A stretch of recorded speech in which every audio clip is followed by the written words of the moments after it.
One of your main tasks as a meditator is to keep up interest in what you're doing.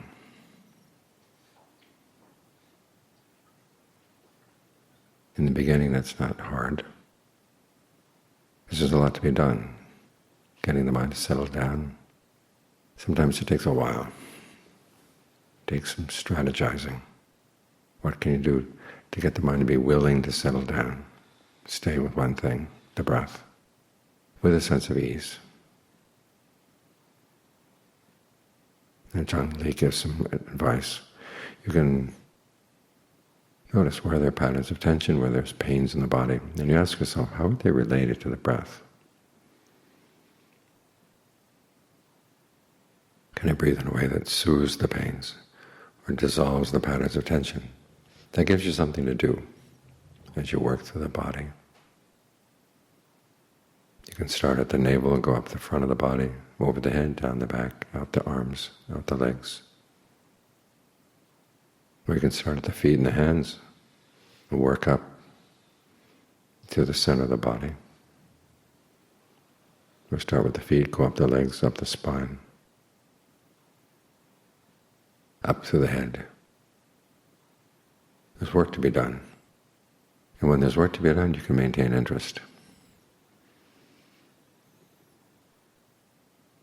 Especially if you have chronic diseases or chronic pains.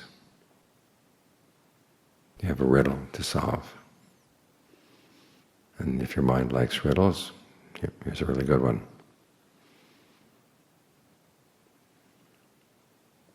But then the problem comes when the mind actually does settle down, and you don't know what to do with yourself. This is where people begin to lose interest. They get bored. Nothing's happening. They blur out. There's a sense of ease, and you just go with the ease, forget the breath. You get into what's called delusion concentration, where you're quiet. Things are kind of hazy. You're not really sure whether you're awake or asleep. That's not where you want to be. When you settle down, there's work to be done.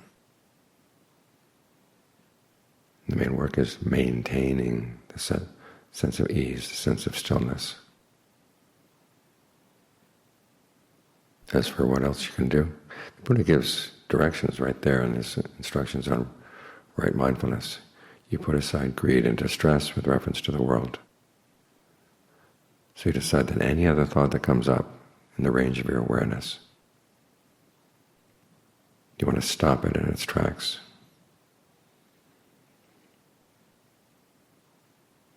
Kind of like that game of whack-a-mole.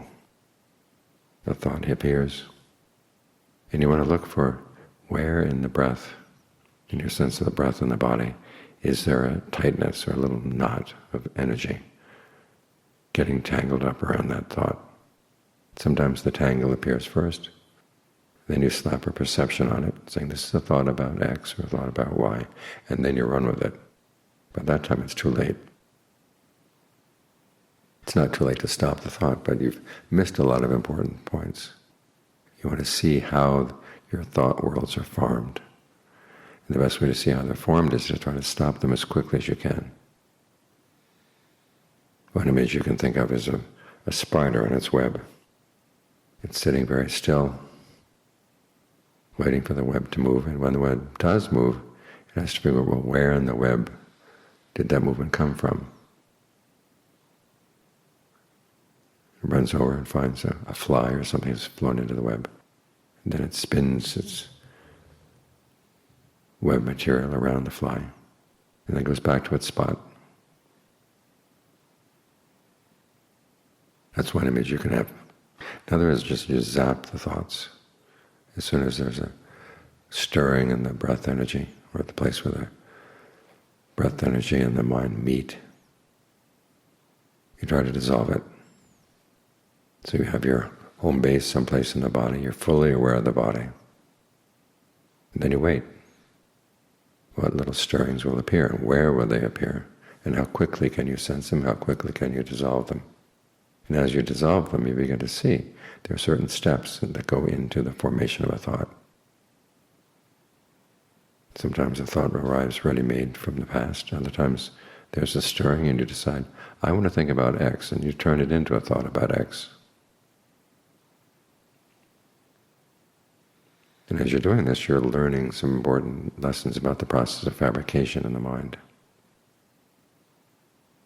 You're learning about becoming. Becoming is taking on an identity in the world of experience. Our major becoming, of course, is our identity as human beings in this human world. But there are becomings in the mind, and they happen all the time. A thought comes up, it looks appealing, it looks intriguing, it has some allure of some kind. Even if it's a thought about something you don't like, something you're worried about, there's part of the mind that feels, well, I have to think about this, so I might as well think about it now. Whatever the appeal is, that pulls you in. Then you're a person in that thought world. And when that happens, as the Buddha said, you're already entangled in the processes of suffering.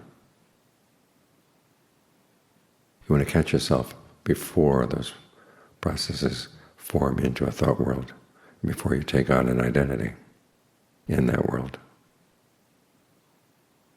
It's one of the reasons why we meditate, so we can see these preliminary steps more clearly.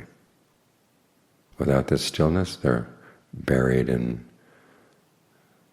all the background noise of the mind, all the background chatter. It's when the stillness allows that chatter to calm down, that you can begin to see these things. So it's in the process of creating a steady state of mind that you're going to learn about fabrication. Because you want to see fabrications as they arise, as they change, as they pass away. But you don't want to arise and change and pass away with them. You want something that's more solid. This is why John Lee says that when you're doing concentration, you're basically fighting against the three characteristics. You're taking what's changeable and inconstant in your mind, and you're trying to make it more and more constant. Because when it's constant, they can see other things arise and pass away. If you arise and pass away along with them, you can't see the process. So you've got to have some constancy in the mind. And for this to last, there has to be a sense of ease. So you're taking what's basically stressful and you turn it into something easeful. Your sense of the body as you feel within, from within. There's a fair amount of stress there, just in maintaining the body, keeping it going. But you're learning to do that with a sense of ease. And these things that are beyond your control, you're trying to bring them under your control. These thought worlds. You learn that you can control them up to some extent. That's the important thing. Where is that extent? Where is the boundary? We're not here just to give our allegiance to the Buddha and say, yes, he's right. These are three things that are built into the world. As the passage we chanted just now said, whether there's a Tathagata arising in the world or not, there's this quality of the Dhamma. All fabrications are inconstant, all fabrications are stressful, all Dhammas are not self. But we're not here just to affirm that what the Buddha said is true. Because as he noted, fabrications have their pleasant side. He said if they weren't pleasant, we wouldn't fall for them, we wouldn't have passion for them. But if you focus on their pleasant side, that just aggravates the passion. You want to focus on their unpleasant side, so you can develop some dispassion for them. Why do you want dispassion for them? Because when you learn how to stop them, when you learn how to pull out of them, you begin to realize that they really are stressful. And you're better off not getting engaged. And it's only when you can step out of fabrications like this, thought fabrications, the fabrications of states of becoming, that something that unfabricated will appear. That's what we're here for. We're here to use those teachings on what are usually called the three characteristics to develop dispassion. So we're not just sitting here, yeah, I think the Buddha's right, or I'm not sure yet, but let's keep working until I feel that, yeah, it's right. That's called agreement through pondering views. And the Buddha said, you can't really rely on that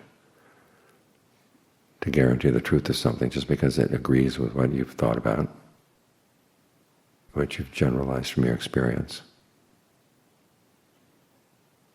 Instead, he wants you to use his teachings as tools to work on the problem, which is the craving and the clinging. The craving that causes suffering, the clinging that constitutes suffering. Learning how to let go of that craving so you can put an end to suffering. And the end comes when you find that something not fabricated is actually there.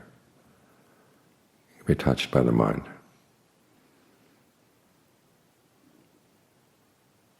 This is why when the Buddha gives his image of the two messengers, tranquility and insight, they come running into the citadel of consciousness, and they bring a message.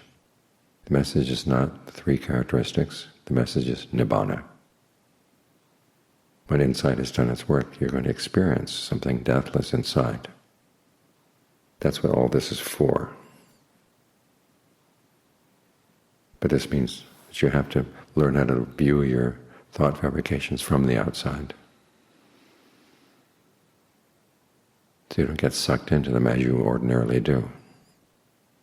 That's why we create the sense of stillness in the body, expansive awareness filling the body with a sense of ease and ultimately with a sense of stillness and equanimity. So you can see those processes from the outside, zap them. Learn how to stop creating a sense of identity around them or in them. That's how the meditation works, but it requires a lot of patience. You think about the image of the spider or the image of zapping. It relates to the image of the hunter. The hunter has to be very still and very patient, but very alert. Maintain interest in what he's doing. If he gets bored, he starts fidgeting around, thinking about this, thinking about that, not paying attention to what's going on. And then not paying attention, he's going to miss the signs that there's game. And the fidgeting around is going to scare the game away. So learn to be still. Learn how to take an interest in being still and what you can learn, what you can begin to observe when you're still that you wouldn't observe otherwise.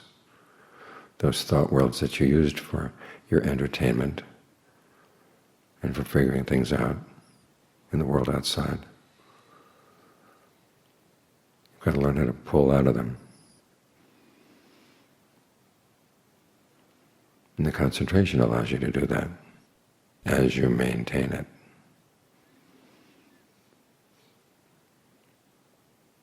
So learn how to take an interest in maintaining stillness.